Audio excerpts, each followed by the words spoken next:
Hello, so today I shall be playing as the Empire of Trebizond.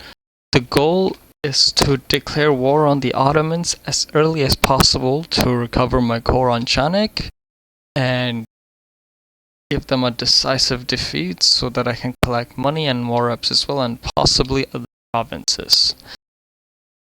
Now, the aim is to do all of that by myself without any allies. Now, granted, Trebizond does start off with an alliance with Georgia, but I'm not going to use that for now. However, I shall keep the Georgian alliance for defensive reasons.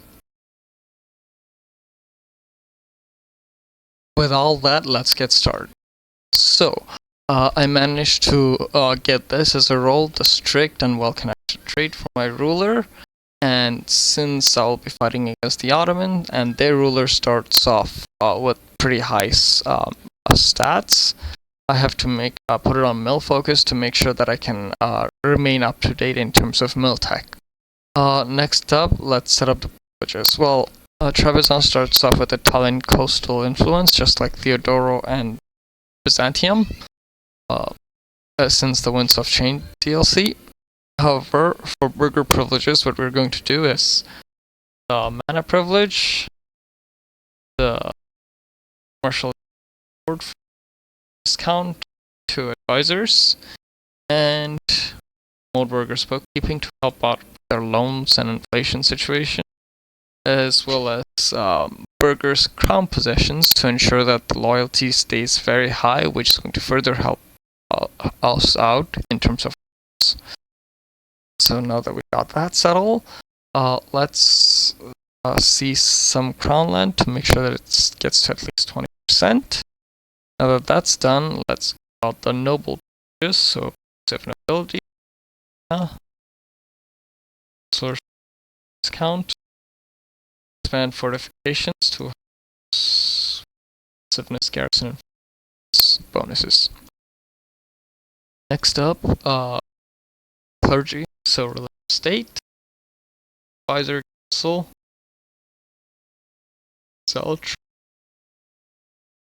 religious diplomats. So, with all that said, our crown land at 0%. Our diplomacy situations, let's rival Circassia and Chandar. And yeah, let's get started. And in case Akhund allies with the Ottomans, we shall be rivaling Akhund as well. For now, let's begin. Hello, this is now December 11th, 1444. Since last time, the Ottomans have allied with AQ, and I have rivaled AQ myself. And since I am outnumbered, the strategy would be to escape Georgia by gaining military access from them, and then bait my opponents into attacking small stacks until them are dead, or at the very least their manpower and troops have been trained to the high gauge. As you can see, one of my mercenaries are still not present. I will be my troops as soon as time shall be declaring war against the Ottomans. Co-belligerate Q.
Since last time, when I was in the middle of my war with the Ottomans, I have pieced out to obtain Silistria, Optimatoy, Bukhalarion, Chaldea, Amasya, and Ankara.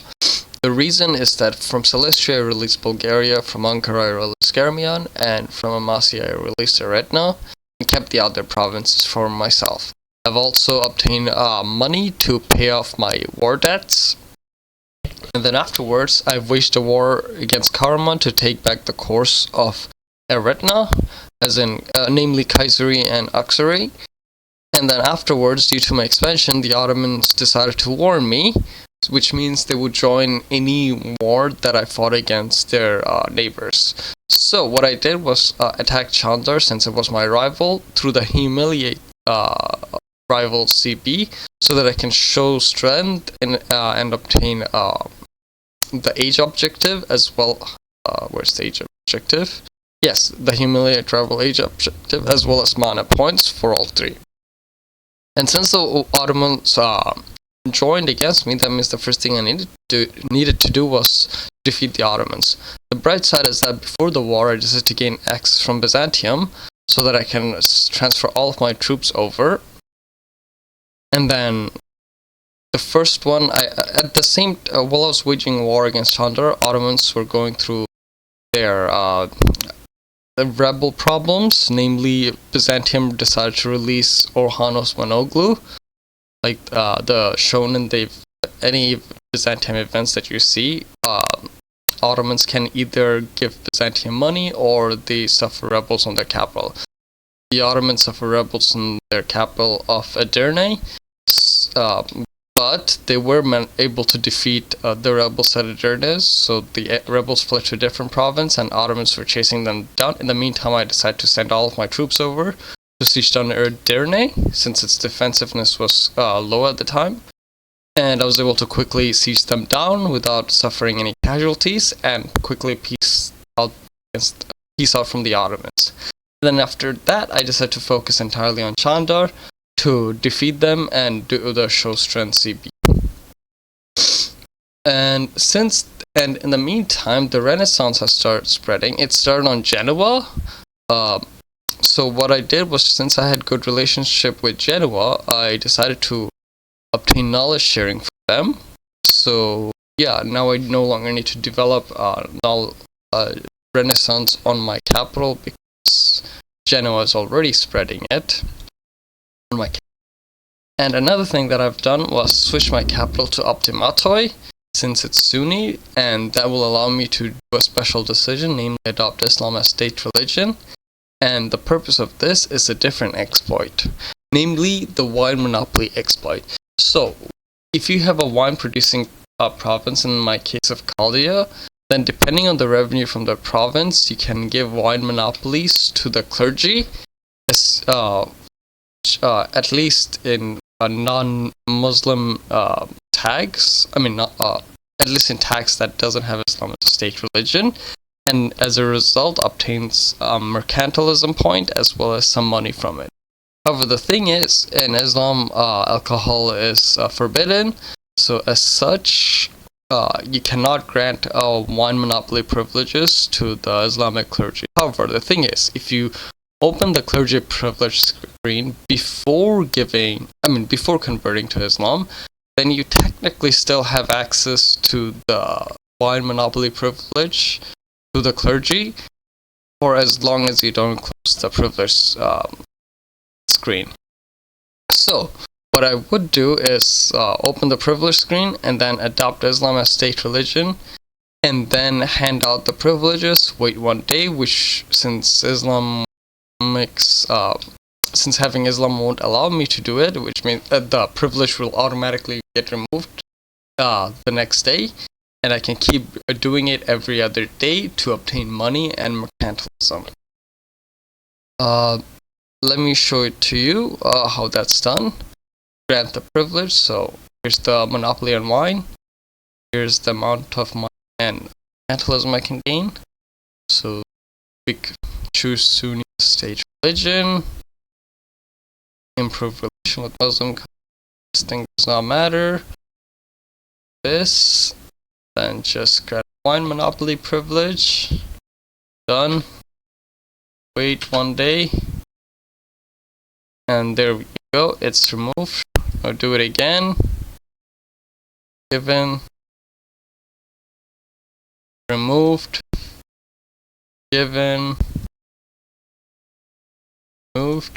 See, I can do this over and over again until I feel like I have enough money, and at which point I can just move on with my game. And for roleplay purposes, I'll read Orthodox Christianity, but for now, this exploit will last until I feel like I have enough money to reach my fears. I'll see you once this use of exploit is done and show you how much money I have.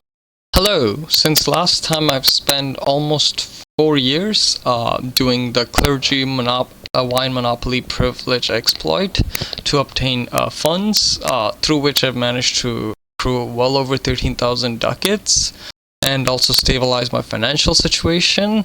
And I've also embraced the Renaissance, caught up to date on tech as shown by the map mode here, which actually puts me ahead of the Ottomans in terms of mill tech, which would be very important in the upcoming war against the Ottomans, where I plan on recovering all of the cores for my Anatolian subjects. I have also noticed that Karaman lost a war against the Mamluk. As a result, it ended up as OPM. So I took that as an opportunity to vassalize the Karamanids. Since at that time I was still Sunni, and then afterwards I decided to reconvert back to Orthodoxy, because that would be necessary to form Byzantium later on, after I annex Byzantium, that is. And also Byzantium has lost a war against Epirus and Athens, and is currently fighting both the Ottomans and the Venetians. So yeah. And also, since I've vassalized the Karamanids, that means I can ask for its cores back from the Mamluks. So Karaman, Ichel, Adana, those can be asked back from the Mamluks, since Karaman still has cores on them.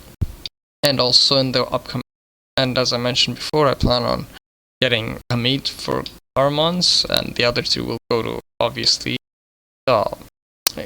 Germian, as well as the Rum area will go to Eretna. And possibly I will also annex some of the provinces for myself. I don't think I will be expanding Bulgaria, because doing so might make my vassals become too large and make them too disloyal for me to annex them. But yeah, with that being said, let's get the war started. So what I would do is declare war on the most, I guess in this case, Tokat or Sivas. Yeah, 9 development. This is the most developed, 9 development provinces. So okay, Sivas, that's the one I will be declaring on. And for now, I'll just save the game so that I can return to it later, because currently, as I'm recording this, it's already past midnight and I have to up tomorrow in the morning.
Since the last recording, there has been several new developments. The last recording was on March of 1458.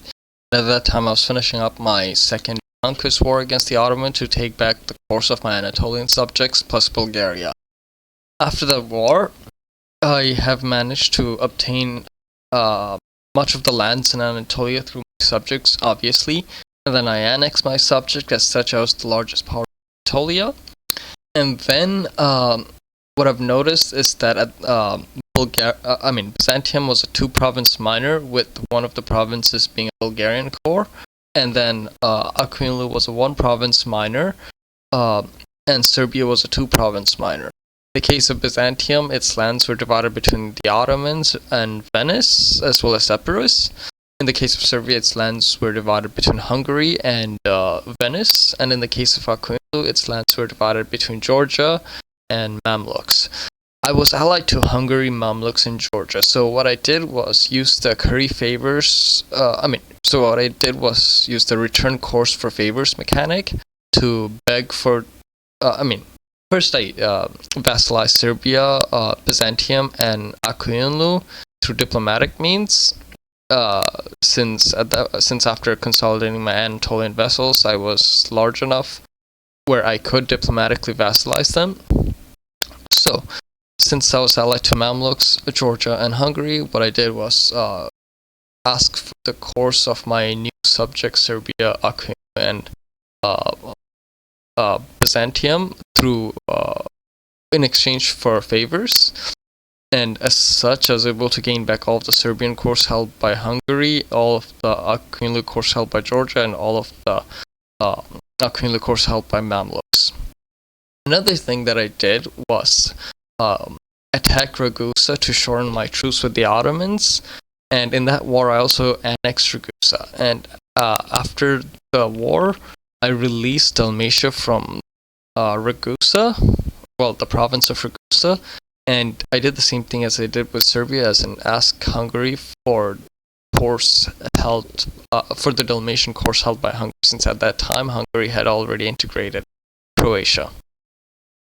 Another thing that I did was wage a war against Venice to recover course of Byzantium, Serbia, and Dalmatia, as well as get war reps, money, and trade power. And as such, I became the dominant trade power within the Venice trade node. And also, after at that point, I was also the dominant power in the Constantinople node, as was the credit node. And then a while later, I waged another war against the Ottoman to recover the course of Byzantium, as well as the remaining course of Bulgaria. And in the meantime, I've also started annexing Aquinlu. And after annexing Aquinlu, one of the provinces that Aquinlu had course on, that was previously held by Mamluks, was also a core of Syria. So I released Syria from that province and started using return course for favors mechanic to ask for Syria's core. As a result, Mamluks trade power in the Aleppo trade reduced. And I've also built up flagships with the trade power bonus, which allowed me to go with the trade route map bonus. So as a result, I was able to have significant trade power within the Alexandrian trade node. As such, I'm now the dominant power in Crimea, Constantinople, Ragusa, Venice, Aleppo, and Alexandria. Essentially, all of the trade nodes that are necessary to confirm thalassocracy. All I need to do is complete trade ideas, and then I'll be able to obtain the thalassocracy government forms. Granted, I am currently at Tech 6, so I can choose an idea. I have not yet chosen an idea. I plan on choosing. This would be very helpful later to make tons of money. Aside from that, another thing that I have done is conquered my way through Anatolia and Balkans through the methods I mentioned previously, namely releasing vassals and recovering their core. As such, now I'm the largest power in the Eastern Mediterranean. with 804 developments, and half of my subjects development, which shows 312, is actually from my colonial subjects. As in, I have used exploration ideas as such as able to fabricate overseas claims, and as such I fabricated claims on all of the Native American tribes I found within Brazil, as well as the eastern part of the United States, as well as Canada and Louisiana. And I was able to release subjects there. So this is how it looks like. I have 5 colonial subjects, and as for my regular normal vassals, I have Iraq, Syria, and Circassia.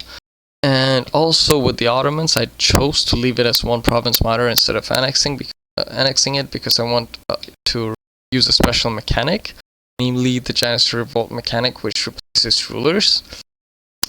The way it would work is that if I allow the Ottomans to seize land, it will most likely trigger Janissary Revolt, since the Ottomans rarely hands out privileges to their Janissary estate. As such, the Janissary estate usually have very low loyalty.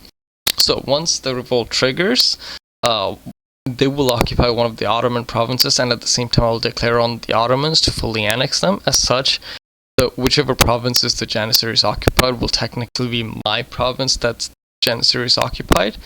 And since the Janissaries are not my revolters, they will never go away no matter how many times I accept their demands. The only way to make them go away is to just kill them off. However, I don't plan on doing that. Instead, I plan on keeping them around just so that I can constantly accept demands to cycle through between different rulers. The requirements for this is for the Ottomans to have at least 6k troops, and another thing, have at least 2 provinces. The reason being is that in order to fully annex the Ottomans, I need to control their capital. If Ottomans don't own more than if the Ottomans own only one province, then that means the Janissary Revolt will happen on the capital, which will prevent me from annexing the Ottomans. That's not good, so I have to give away one of my provinces to the Ottomans so that the Janissary Revolts trigger on the non-capital province. Currently, it's about 14 days. In a couple of days, the Ottomans will likely trigger their Janissary Revolt if I don't do anything. So yeah, that is what I plan on doing. I plan on giving lands to the Ottomans just so that there could be a Janissary Revolt. And the reason for me doing this is actually another thing. So as in, since last time, I've also converted to Catholicism just so that I could be elected HRE emperor. And as you can see, I've improved relations with enough electors that some of them are already voting for me. So if I manage to kill off Austria, I'll be elected as emperor by default. The way I plan on killing off Austria is to wage a war against Austria with Styria, by calling in Styria. And as you can see, Styria is my ally. I have carried enough favors, and they desires all of the Austrian land. So if I am in a war with Austria, I can feed all of the lands of Austria to Syria, which will automatically make me the emperor. The way I plan on doing it is by declaring war on Berg, because I have the following casus belli, the support rebels. The way I get it is, well, using the support rebels covert actions, and I'm sure many of you might be familiar with it, so I won't go into it. But yeah, anyway, so once you support rebels, and as long as the country that you're supporting rebels in have at least one rebel group, CB. Yeah. So since I'm not an HRE member, if I declare war on Berg, they'll automatically Austria. I can balance Styria as well as my others, and that will allow to Austria, remaining Austrian lands over to Styria. That being said, let's get started. So first I will grant land to the Ottomans to trigger the Janissary Revolt, and then I'll put all of my subjects as a passive so that they don't destroy the Janissary Revolts.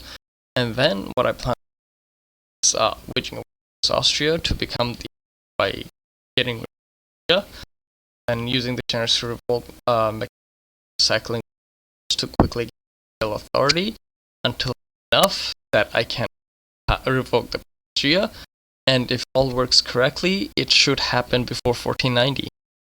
That being said, let me save the game, and then I'll show you my progress after I am done being elected emperor, as well as getting the Janissary revolts going. See you. Talk to you.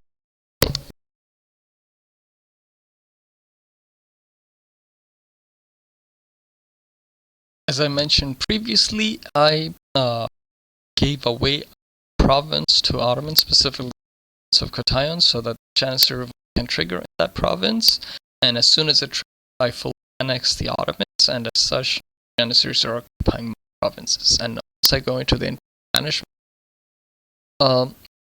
Janissary revolt shows up as Trebizond in Janissary, so if I were to accept their demands, I will lose prestige and legitimacy. And this is the method I can use to farm authority points once I'm elected emperor. That being said, the way I plan being elected emperor is by getting rid of Austria, and that should happen once I all of the remaining Austrian lands over to Styria, since Styria desires the Austrian lands quite a lot. And the way I got into a war against Austria, despite having a truce with it, is by declaring war on Berg. Since Austria was the emperor, it was required to join in, and as such, Austria ended up getting occupied by my ally of Styria. Granted, I was the one mostly gave over the occupation to Styria. And I've already peaced out against all of their other allies, so now all that's left is Berg and Austria.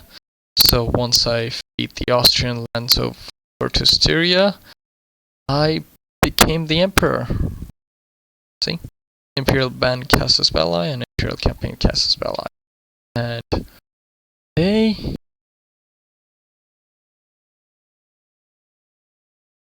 I am now to peace out against Berg. So let's release Lipa.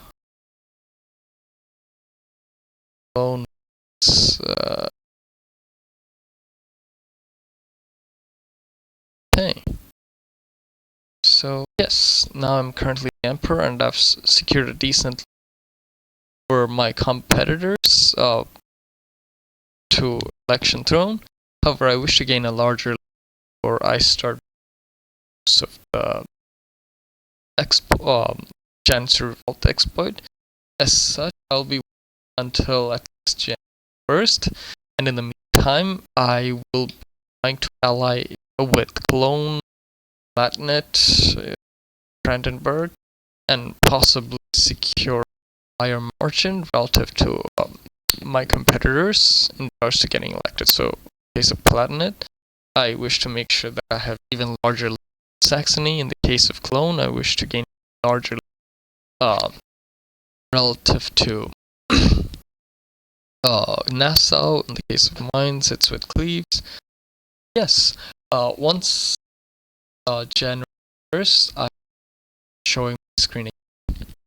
Hello, it is now January 1st, 1482, and I have already improved relations and did other things to improve my rating with the electors. So now 5 out of the 7 electors are supporting me, and with 3 of them by a large enough margin where I think I may not need to worry about being unelected, even if I were to lose an heir,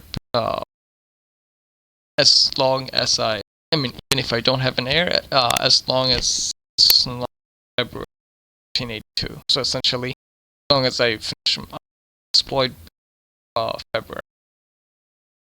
Or at least hopefully that's how it works out. And if it doesn't work out, and if it's the case that not enough electors are supporting me, in that case I will have to stop my exploit and wait until I get an heir so that electors do support me, at which point I can go back to carrying out the exploit until I pass the Arab Kaiser tomb form.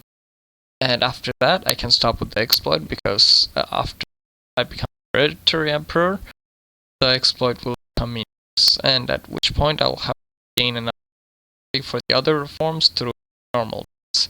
bright side is that Burgundy is still yet to become a subject, or Charles still is not dead. As such, there's a good chance that the Burgundian incident will happen, which should help me out gaining extra imperial. Click on the Janissaries. Accept imperial since it's a pretty it's another such. Now I have 7/4. They still have 4 electors despite not having heirs. As you can see, support. So Janissaries.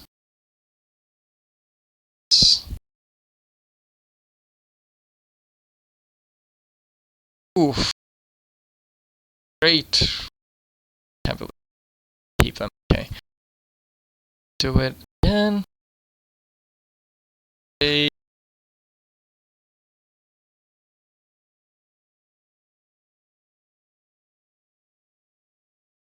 Do it.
Okay, currently the imperial authority is exactly at 50. However, I wish to make sure that I do not get I do not lose support of the electors, because the support of the electors often depends upon how much imperial authority you do have. So I will exploit again before passing the reform, but I won't click on the event to gain extra imperial until I pass the reform. So just accept. I'll pass the absolute stabilitat and gain authority.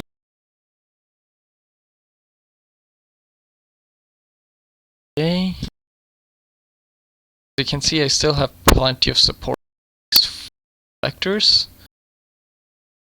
Accept imperial authority.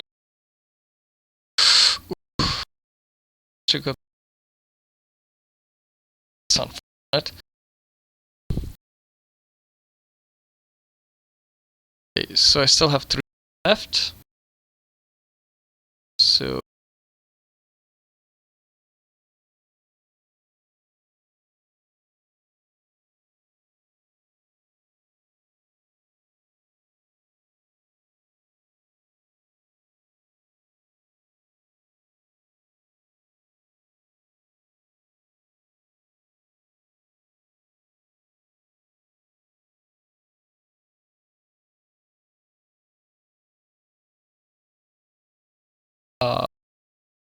Gem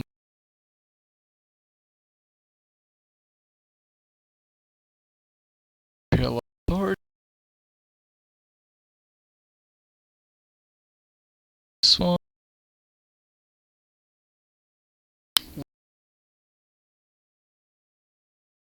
Still have supporting me.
As you can see, I still have 3 electors supporting me.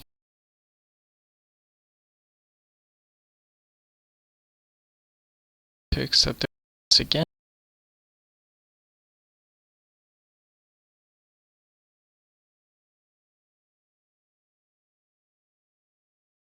It's really unfortunate that I can't keep them. So split. This is still worth it because it's authority. Okay. Janissaries.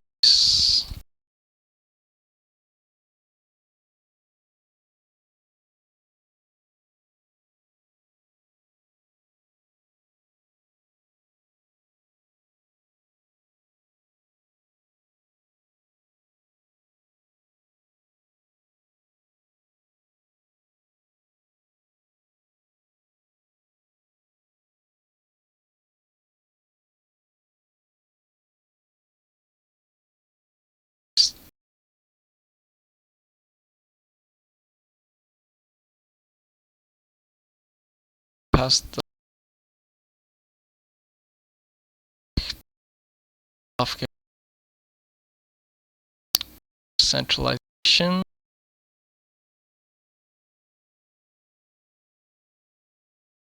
Oof, that is a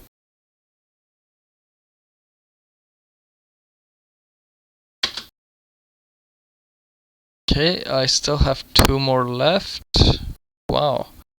Okay, I will save my game right now because just in case Saxony ends up getting elected, it's going to screw up the game. So I will save my game before I move on.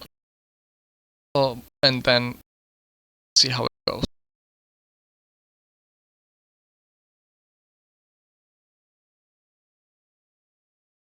Okay, it seems after returning from saving, it seems I'm still being chosen by at least 2 electors, and that is somehow enough to be better than Saxony's. So let's oh, yeah. So I guess I can still keep going. Hopefully nothing changes. Yeah.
Okay, time to pertain imperial estates.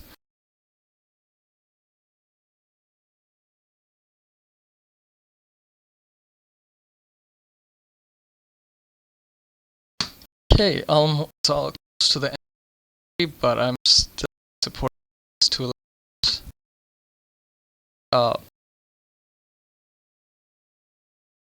And so close. Let's see.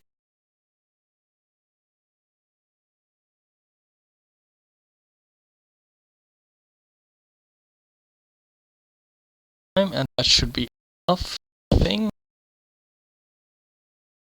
Okay, accept Janissary demands.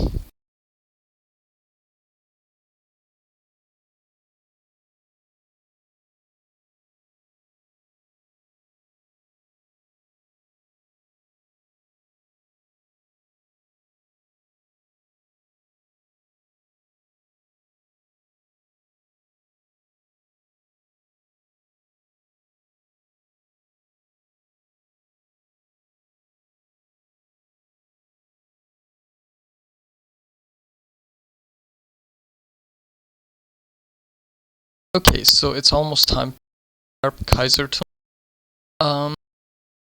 I could go the A Landsnecht person as well as the route person, sure, but just to stay on the safe side, let's just proclaim Arab Kaisertum to become the hereditary emperor. And with that being said, now I can remain emperor permanently, and there's religious peace within. And it's only January 23rd, 1482.